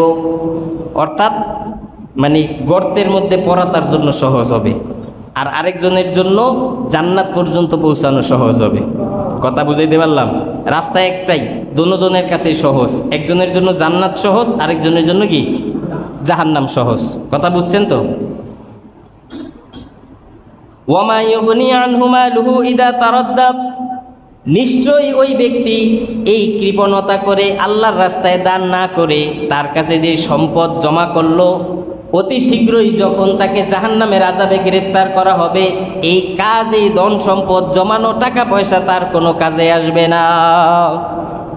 টাকা তখন কোনো কাজে আসবে কবরের মধ্যে আযাব হইলে, হাসরের ময়দানে আযাব হইলে তখন টাকা পয়সা দিয়ে কোনো কিছু লাভ হবে? তাইলে এই যে আল্লাহকে না দিয়া, আল্লাহ রসুলরে না দিয়া যে জমাইলো, এই জমানোর মাধ্যমে সে কি পাবে? কিছুই পাবে না। ইন্না আলাইনা লাল হুদা, আল্লাহ রাব্বুল আলামিন বলেন নিশ্চয়ই হেদায়েত হচ্ছে আমার উপর, আমার দায়িত্ব। হেদায়েত দেওয়ার দায়িত্ব হচ্ছে একমাত্র আল্লাহ রাব্বুল আলামিনের হাতে। ওয়া ইন্না লানা লাল আখিরাতা ওয়াল উলা, দুনিয়া এবং আখিরাতের মালিক হইল আমি আল্লাহ। ফাআনযারতুকুম নারান তালাজ্জাব, অতএব আমি তোমাদেরকে সতর্ক করছি ওই আগুন থেকে, যে আগুনটা প্রজ্বলিত জ্বলন্ত অবস্থায় আছে, জাহান্নামের আগুন।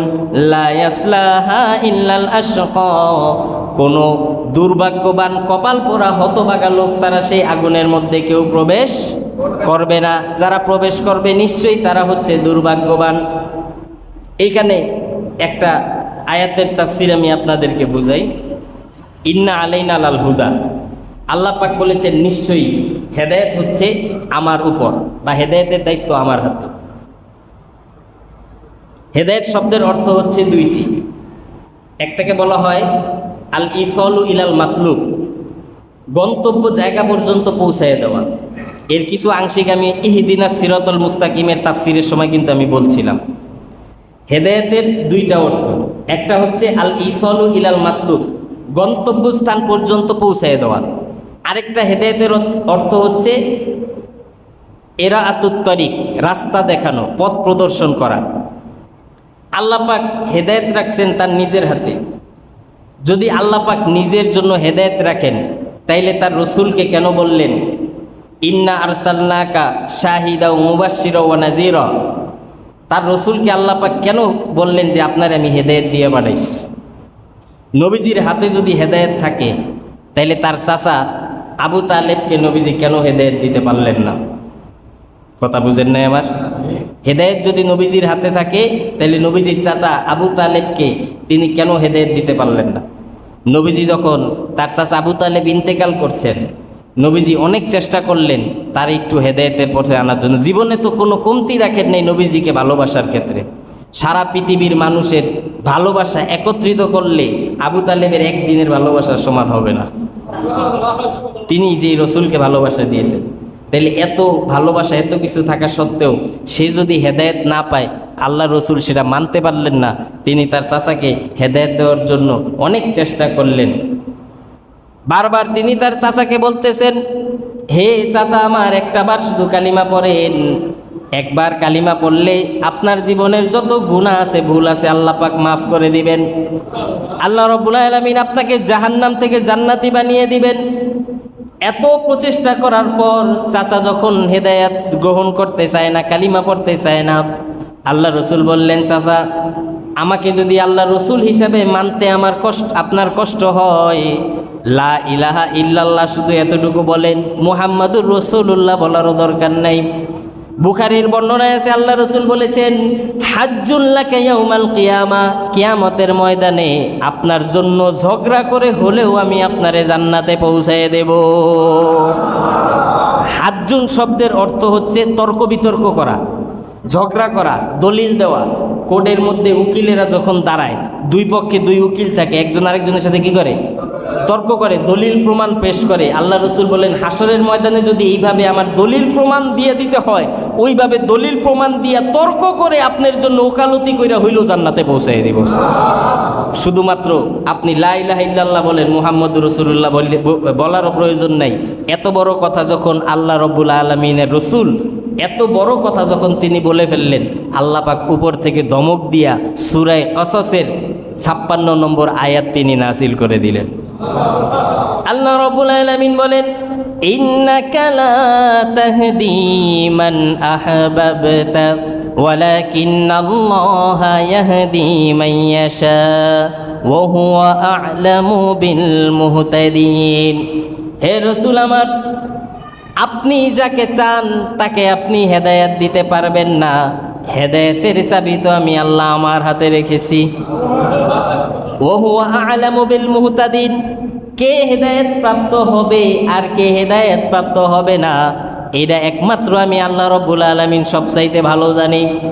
কাজে আপনি চাইতেছেন জোর করে আপনার চাচাকে হেদায়েত দেওয়ার জন্য, কিন্তু আমার দফতরে যদি হেদায়েতপ্রাপ্ত লোকদের নামের তালিকায় যদি আপনার চাচার নাম না থাকে, আপনি মুহাম্মদুর রাসূলুল্লাহ কিয়ামত পর্যন্ত চেষ্টা করলেও আপনার চাচারে হেদায়েত দিতে পারবেন না।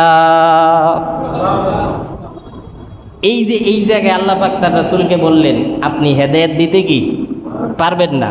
আবার আল্লাহই কোরআনের আরেক জায়গায় বললেন আপনার হেদায়েতের জন্য পাঠাইছি।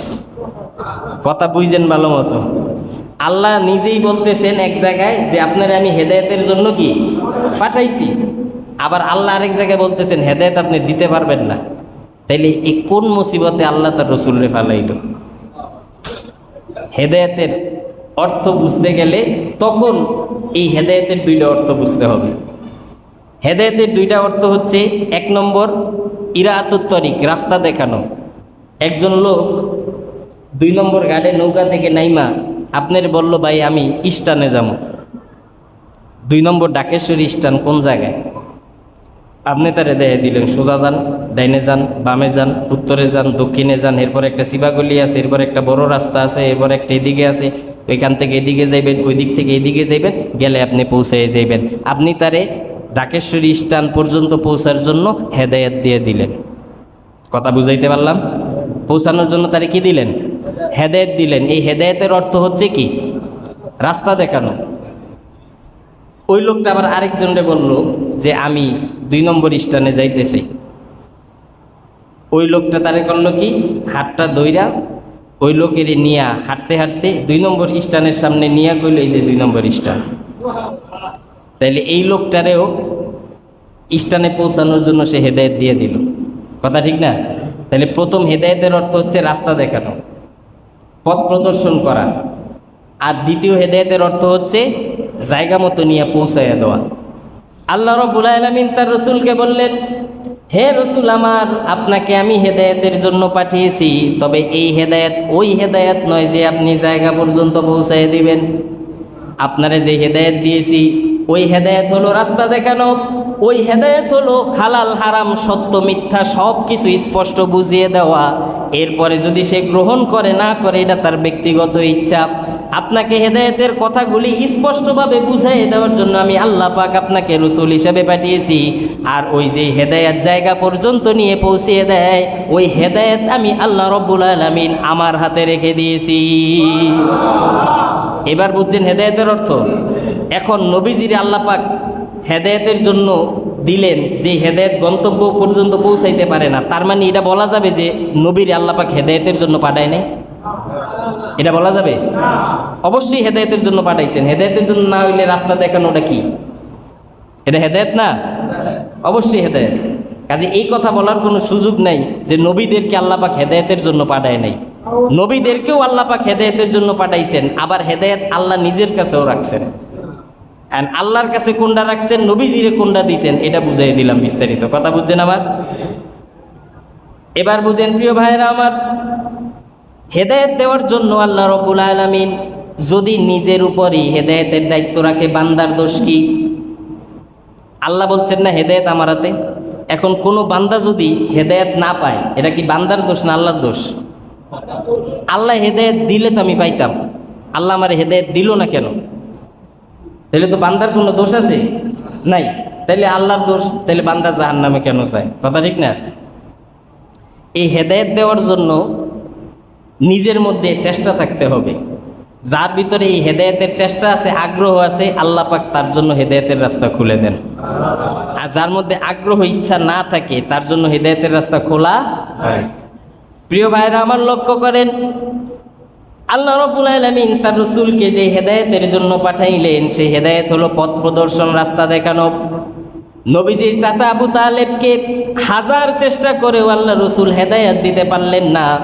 আর হযরত ওমর রাদিয়াল্লাহু তাআলা আনহু, যিনি নবীজিকে মারার জন্য তরবারি হাতে নিয়ে বেরোইলেন, ওই লোকটাকে আল্লাহ পাক শুধু হেদায়েত দিলেন না, কিয়ামত পর্যন্ত ইসলামের দ্বিতীয় খলিফা বানায় দিলেন। তাইলে আবু তালেব কি এমন দোষ করলো, আর ওমর রাদিয়াল্লাহু তাআলা আনহু কি এমন ভালো কাজ করলো যে আল্লাহ পাক তারে হেদায়েত দিলেন আর আরেকজনরে দিলেন না? সংক্ষেপে কথাটা আমি হেদায়েতের অর্থ বুঝিয়ে দেই। নবীজি সাল্লাল্লাহু আলাইহি সাল্লাম কাফের মুশরিকদের চতুর্মুখী নির্যাতনের রোষানলে পড়ে গেছে। সব দিক থেকে নবীজির উপর কাফের মুশরিকরা অত্যাচার করতেছে। নবীজির সাহাবীরা যারা নবীজির উপর ঈমান আনে তাদের উপরেও অত্যাচার হচ্ছে। প্রকাশ্যে নামাজ পড়তে পারে না, প্রকাশ্যে ঈমানের কথা প্রকাশও করতে পারে না যে আমি মুসলমান হয়ে গেছি। ঈমান আনার পরেও কাফের মুশরিকের মতো জীবনযাপন করতে হয়। মুসলমান হওয়ার পরেও মানুষকে দেখানো যায় না যে আমি মুসলমান, দেখাইতে হয় কি কাফের, মানে মানুষকে দেখাইতে কাফেরের মতোই দেখাইতে হয়, কিন্তু আসলে ভিতরে কি মুসলমান। মুসলমানদের পরিস্থিতি যখন এমন হইল, আল্লাহ রাসূল সাল্লাল্লাহু আলাইহি সাল্লাম দেখলেন দ্বীনকে প্রতিষ্ঠা করার জন্য এবার ক্ষমতার দরকার আছে। শুধুমাত্র দোয়া করে আর দাওয়াত দিয়ে কাজ হবে না, কিছু ক্ষমতারও দরকার আছে না নাই? কথা বুঝেন নাই? আজকে আমি আপনাদেরকে নামাজ পড়ার জন্য কইলাম, হাতে ধরলাম, পায়ে ধরলাম, কানলাম। কালকে যদি মনে চাইলে নামাজ পড়তে আইবেন, না মনে চাইলে নাই। আর আমাদের দেশের প্রধানমন্ত্রী যদি আইন করে আগামীকালকের থেকে যারা নামাজ না পড়ব, এক ওয়াক্ত নামাজ কামাই দিলে 1000 টাকা জরিমানা, 2 মাসের জেল। এই আইনটা যদি সরকার চালু করে, আজান মসজিদে দিলে অজু থাকুক আর না থাকুক লগে লগে মসজিদে ঢুকে যাব। কথা ঠিক না? অজু যদি দেখে যে পুলিশের গাড়ি টহল দিতেছে আজানের পর, পুলিশের একটা গ্রুপ লাগাই দিব, এরা আজানের পর টহল দিব যে কে কে আজান দেওয়ার পরও দোকানে আছে, বাজারে আছে, রাস্তায় আছে, মসজিদে নাই। যারে রাস্তায় পাওয়া যাব এরই 2টা গাড়িতে উঠাইব, উঠে 2 মাসের জেল আর পাশার মধ্যে বাড়ি দিব 20টা কইরা। এরম যদি হয়, করোনার পরিস্থিতি যেমন আছিল, রাস্তায় পাইলেই বাড়ি, এমন পরিস্থিতি যদি হয়, পুলিশের গাড়িটা যখন আইব, কেউ রে কোন লাগবো ভাই আপনি নামাজ পড়তে আইন, ইমাম সাহেবকে কইবে আপনি সরেন, আমি আগে মসজিদে যাইলি। তা আপনার জায়গা তো ঠিক আছে, আপনি পড়াইলে অসুবিধা নাই, আমি আগে যাই। কথা ঠিক না? দেখুন ইমাম সাহেবের আগে ধাক্কায় মসজিদে ঢুকে গেছে। এটা কি দাওয়াতে করছে, দোয়ায় করছে, না ক্ষমতায় করছে? আল্লাহ রসুল দেখলেন শুধু দাওয়াত দিয়ে দোয়া করে কোনো কাজ হইল না, ক্ষমতার দরকার আছে। ক্ষমতা হইল 2 রকম। একটা ক্ষমতা হইল রাষ্ট্রীয় ক্ষমতা, আরেকটা ক্ষমতা হইল ক্যাডার বাহিনীর ক্ষমতা। যে ব্যক্তি রাষ্ট্রের বড় পদের মধ্যে থাকে তার একটা ক্ষমতা থাকে, তার কথা হয়ে যায় আইন, সে যা বলে সেটাই আইন হয়ে যায়, মানতে মানুষ বাধ্য। আরেকজন লোক আছে রাষ্ট্রীয়, তার কোনো ক্ষমতা নাই, এমপি না, মন্ত্রী না, কোনো পদ নাই, কিন্তু তার বিশাল একটা ক্যাডার বাহিনী আছে, তার গায়ে একটা টোকা দিলে পুরো এলাকা গরম হয়ে যাইব। নাই এমন? 2 জন লোকই পাওয়ারফুল। মদিনার মক্কার মধ্যে ওই সময় 2 রকম লোক ছিল। একজন ছিল রাষ্ট্রীয় ক্ষমতার মালিক, তার নাম আবু জাহেল। তিনি ছিলেন রাষ্ট্রের অনেক বড় ক্ষমতাশীল, সে যেটাই বলে সেটা আইন হয়ে যায়। আরেকজন হজরতে ওমর, তার হাতে রাষ্ট্রের কোনো ক্ষমতা নাই, কিন্তু বিরাট ক্যাডার বাহিনী আছে। সামনে যদি কেউ দাঁড়ায়, হজরতে ওমর একটা আওয়াজ দিলে মক্কা অর্ধেক খালি হয়ে যায়। আল্লাহ রসুল সাল্লাল্লাহু আলাইহি সাল্লাম চিন্তা করলেন, হেদায়েতের জন্য এই 2টা ক্ষমতার যে কোনো একটা ক্ষমতা যদি থাকে, তাহলে দ্বীন ইসলামকে মানুষের কাছে প্রতিষ্ঠা করা হবে। আসরের নামাজের পর আল্লাহ রসুল মসজিদে দোয়া করলেন, আল্লাহুম্মাহদি আল্লাহুম্মা ঈদিল ইসলামা বি আহাদিল উমরাইন। আয় আল্লাহ, 2 ওমরের মধ্য থেকে যে কোনো একজন ওমরকে তুমি মুসলমান বানিয়ে ইসলামকে শক্তিশালী করে দাও। এক ওমর হইল ওমর ইবনুল খাত্তাব, আরেক ওমর হইল ওমর ইবনে হেশাম। আবু জাহেল আসলে তার নাম না। আবু জাহেল আসলের নাম কি? আবু জাহেলের আসল নাম কি? ওমর ইবনে হেশাম। এটা হলো আবু জাহেলের মা বাবার দেওয়া আসল নাম। আর আবু জাহেল হইল তার উপাধি, তার টাইটেল। সে যে কাজ করছে ওই কাজের টাইটেল হইল আবু জাহেল। নবীজি বললেন 2 ওমর, একটা হইল ওমর ইবনুল হেশাম, আরেকটা হইল ওমর ইবনুল খাত্তাব। আল্লাহ রসুল দোয়া করলেন, আল্লাহ এই 2 জনের মধ্য থেকে যে কোনো একজন রে তুমি মুসলমান বানিয়ে ইসলামকে শক্তিশালী করে দাও। মক্কার মধ্যে খবর ছড়িয়ে গেল। আবু জাহেল যখন খবর পাইল নবীজি তার জন্য হেদায়েতের দোয়া করেছেন, আবু জাহেল বিরাট এক পাথর নিয়ে নবীজিকে মারার জন্য দৌড়ে গেল। কারণ আবু জাহেল কাফের হইল, তার অন্তরে এই বিশ্বাসটা ছিল দুনিয়াতে সব মানুষের দোয়াও যদি আল্লাহ পাক ফিরিয়ে দেয়, আমার আল্লাহ রসুলের দোয়া আল্লাহ রব্বুল আলামিন কখনো ফিরায় না। আবু জাহেলের এটা বিশ্বাস আছে যে মুহাম্মদ দোয়া করলে এটা ফিরে না, অতএব সে যখন আমার জন্য হেদায়েতের দোয়া করছে, আমি যদি হেদায়েত পেয়ে যাই তাইলে তো সমস্যা, মুসলমান হয়ে গেলে অসুবিধা। এত বড় সাহস, আমার জন্য হেদায়েতের দোয়া করলো, তোরে খাইছি। কিছু কিছু মানুষ আছে ভালো কথা কইলেও দেখবেন রাগ উঠে, কথা ঠিক না?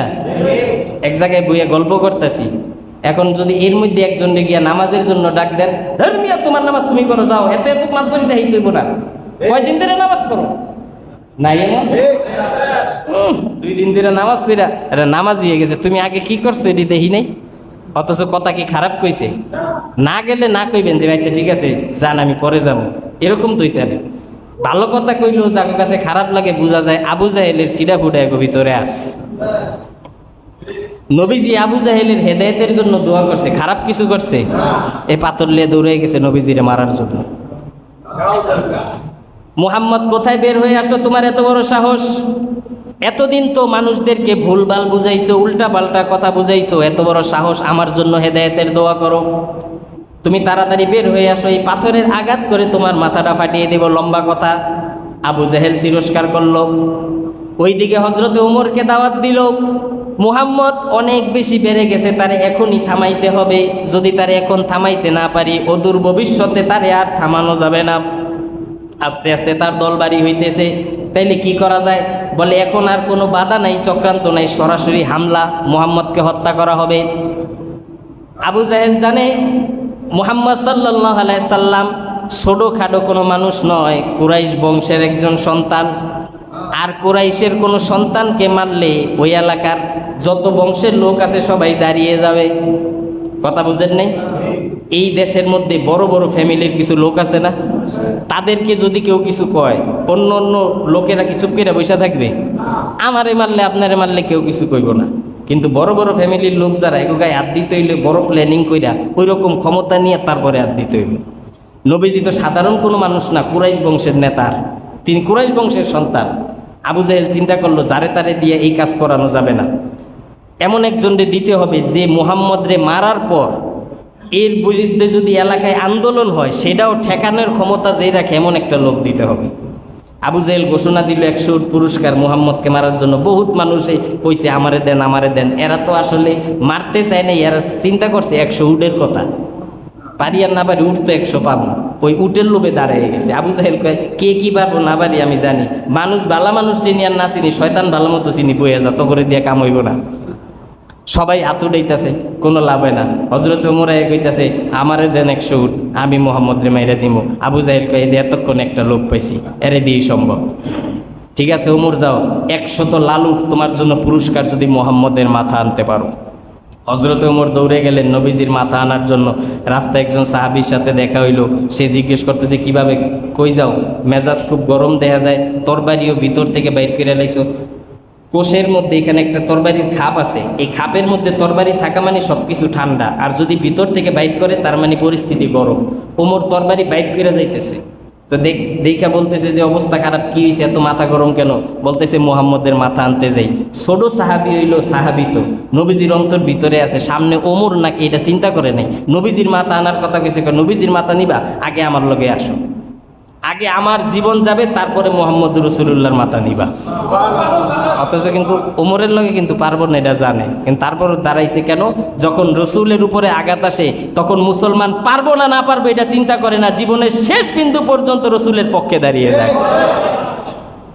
প্রতিবাদ করলো, আমার সাথে আগে যুদ্ধ করো, আগে আমারে মারো, তারপরে আসো মুহাম্মদকে মারার জন্য। আর শরম করে না তুমি মুহাম্মদরে মারবা? যেই মুহাম্মদকে মারার জন্য তুমি যাইতেছো, যে সে কোরআনের দাওয়াত দেয়, গিয়া দেখো কোরআন তোমার ঘরের মধ্যেই ঢুকে গেছে। ওমরের এই কথা যখন কইল মাথা গরম, কিরে আমার ঘরের মধ্যে কোরআন, মুহাম্মদরে পরে ধরি, আগে আমার ঘরে কোন জায়গায় কোরআন আছে দেখি। তিনি দৌড়ে গেলেন, গিয়া দেখলেন তার বোন আর ভগ্নিপতি কোরআন পড়তেছে। আর ওই যে খাব্বাব রাদিয়াল্লাহু আনহু কইছিলাম মনে আছে, কামার ছিল, লোহার কয়লার উপরে শুয়ে দিছিল, তিনি আসিল শিক্ষক, তিনি পড়াইতেছেন আর তারা দুইজনে পড়তেছে। ওমরের আওয়াজ পাইয়া খাব্বাব রাদিয়াল্লাহু আনহু দরজার পিছে বলাই গেছে। এখন ওমর ভিতরে ঢুকা দেখতেছে শুধু তার বোন আর ভগ্নিপতি, কিন্তু খাব্বাব রাদিয়াল্লাহু আনহু দেখে নেই, পলায় রয়েছে। ডরে ওমরে তো ডরায় সবাই, শয়তান যেই জায়গায় ডরায় মানুষে কেমনে না ডরাই। খাব্বাব রাদিয়াল্লাহু আনহু দরজার পিছনে গিয়ে দাঁড়ায় রয়েছে। ওমর ইচ্ছা মতো তার ভগ্নিপতিরে মারলো, বোনেরে মারলো। মারার পর হজরতে ওমরের বোন তো, ওমর যদি 100 হয় তার বইনে 80 হইলেও আছে। হজরত ওমরের বোন সামনে দাঁড়িয়ে গেল, তুমি আমাদেরকে যত মারো, রক্তাক্ত করো, জীবন শেষ করে দাও, কিন্তু যেই কোরআনের তালিম একবার নিয়েছি, এই কোরআনের তালিম জীবন চলে গেল, এই কোরআনকে ছাড়তে পারবো না, এই ইমানকে ছাড়তে পারবো না। হজরত ওমর চিন্তা করলো এই কোরআনের মধ্যে এমন কি আছে, এটা পাইয়া তারা মইরা যাইতে রাজি, এটা ছাড়তে রাজি নেই। দেখি আমার কাছে দাও, এটা একটু আমি পইরা দেখি কি আছে। হজরত ওমরের বোন বলছেন, ভাই লা ইয়ামাসসুহু ইল্লাল মুতাহহারুন, এই কোরআন কোনো সাধারণ কিতাব নয়, এটা আল্লাহর ঐশী বাণী। এই কোরআনে কারিম পবিত্র লোক ছাড়া কোনো অপবিত্র মানুষ স্পর্শ করতে পারে না। তুমি যদি এই কোরআনকে স্পর্শ করতে চাও, আগে তুমি পবিত্র হয়ে আসো, ওযু করো, গোসল করো, পবিত্র হওয়ার পর তারপরে তুমি এই কিতাবটা ধরতে পারবা। হজরতে ওমর গেলেন, গোসল করে আসলেন, তারপরে তিনি কোরআনটা যখন হাতে নিলেন, কোরআন খোলার সাথে সাথেই 16 নম্বর পারার সূরা তহা আল্লাহ রাব্বুল আলামিন তার সামনে খুলে দিলেন। হজরতে ওমর পড়তেছেন কোরআনের লেখা, তহা মা আনসালনা আলাইকাল কুরআনা লিতাশকা, হে রাসূল আমার, এই কোরআন আমি আপনার কাছে এই জন্য নাজিল করি নাই, দাঁড়ে দাঁড়ে মানুষের কাছে মার খাবেন, অপমানিত হবেন, লাঞ্ছিত হবেন, এই জন্য আপনারে কোরআন দেই নাই। কোরআন তো আমি আপনাকে এই জন্য দিয়েছি, এই কোরআনে কারিম আপনাকে 0 থেকে হিরো বানাইয়া দিবে। হযরত ওমর কইতেছে কোরআন আল্লাহ পাক এই জন্য দেয় নাই। এই কথা যখন তিনি শুনলেন, মনে হইল তার কানে দিয়ে আল্লাহ পাক তার কলিজা পর্যন্ত পৌঁছাইয়া দিয়েছেন। এইবার হযরত ওমর বলতেছেন, মুহাম্মদ সাল্লাল্লাহু আলাইহি সাল্লাম কোথায় আছে, একটু আমারে তার কাছে নিয়ে যাও। এই কথা যখন তিনি বললেন, ওই যে দরজার পিছনে লুকিয়ে ছিল খাব্বাব রাদিয়াল্লাহু আনহু, দেখতাছে পরিস্থিতি একটু ঠান্ডা হয়েছে, এবার বাইরে এসে বাইরে কইতেছে, ওমর গতকালকে বিকালবেলা দেখছিলাম নবীজি দোয়া করছে, আল্লাহ 2 ওমরের মধ্য থেকে যে কোনো এক ওমরে হেদায়েত দিয়ে ইসলামরে শক্তিশালী করো। আমার মনে হয় তোমার দোয়া আল্লাহ পাক কবুল করে নিস, রসুলের দোয়া তোমার জন্য কবুল হয়ে গেছে। হযরত ওমর কইতেছে, আপনি এতক্ষণ কইয়াছিলেন? দরজার পিছে, মাহিরের অবস্থা ভালো না, এই জন্য দরজার পিছনে গিয়া বলাইছি। এখন তো তুমি কইছো নবীর কাছে যাইবা, আসো আমি তোমারে নিয়ে যাই। হযরতে খাব্বাব নিয়ে গেলেন, অনেক বড় ঘটনা, মসজিদের সামনে নিলেন, সাহাবীরা বসা ছিল, নবীজির চাচা হামজা রাদিয়াল্লাহু আনহু পিছনে ছিল। সাইয়্যিদুশ শুহাদা, পৃথিবীর যত শহীদ আছে সব শহীদের সর্দার হযরতে হামজা। হামজা সেখানে বসা ছিলেন। সাহাবীরা তো হযরত ওমরের দেখা পায়জামা গরম হয়ে গেছে, কি ব্যাপার, ওমর আসলো, আবার হাতের মধ্যে তরবারি, সবাই মানে একটা হট্টগোল সৃষ্টি হয়ে গেল, সবাই দাঁড়ায় গেছে, কি হইলো না হইলো। নবীজি সাল্লাল্লাহু আলাইহি সাল্লাম বললেন, সবাই বসো, চিন্তার কোনো কারণ নাই, তোমরা ওমরের তরবারির মধ্যে দেখতে পাইতেছো তোমাদের রক্ত, আর আমি হযরতে ওমরের তরবারির মধ্যে হাজার হাজার কাফের মুশরিকের রক্ত দেখতে পাইতেছি। তোমরা যে ওমরে দেখতেছো, আমি আর অন্য আরেকজন ওমরে দেখতে পাইতেছি, চিন্তার কোনো কারণ নাই, বইসা যাও। হযরতে হামজা বললেন, ওমর যদি ভালো নিয়তে আসে তাইলে ভালো, আর যদি তার নিয়ত খারাপ হয়, কারোর দরকার নেই, আমি হামজা একলাই 1000, ওমরের জন্য আমি একাই যথেষ্ট। হযরত হামজা রাদিয়াল্লাহু আনহু অনেক বড় বাহাদুর, তিনি বললেন, আমি একাই যথেষ্ট, তোমরা সবাই বসো। নবীজি সবাই ঠান্ডা করলেন, বসাই দিলেন। নবীজি নিজে উইঠা হযরতে ওমরের কাছে গিয়া হাতটা ধরলেন, ধরে বললেন, ওমর যখন ডাকলাম তখন আইলা না, আর এখন ডাকা ছাড়াই চইলে আসলা। হাদিসের মধ্যে লেখছে, নবীজি ধরার সাথে সাথে হযরতে ওমরের শরীরের মধ্যে 440 লাইনের মতো কারেন্ট চললো, তার শরীর ঠান্ডা হয়ে গেল, কাঁপতে কাঁপতে হযরতে ওমরের তরবারি হাত থেকে মাটিতে পড়ে গেল। শুধু নবীজিকে একটু ধরছেন।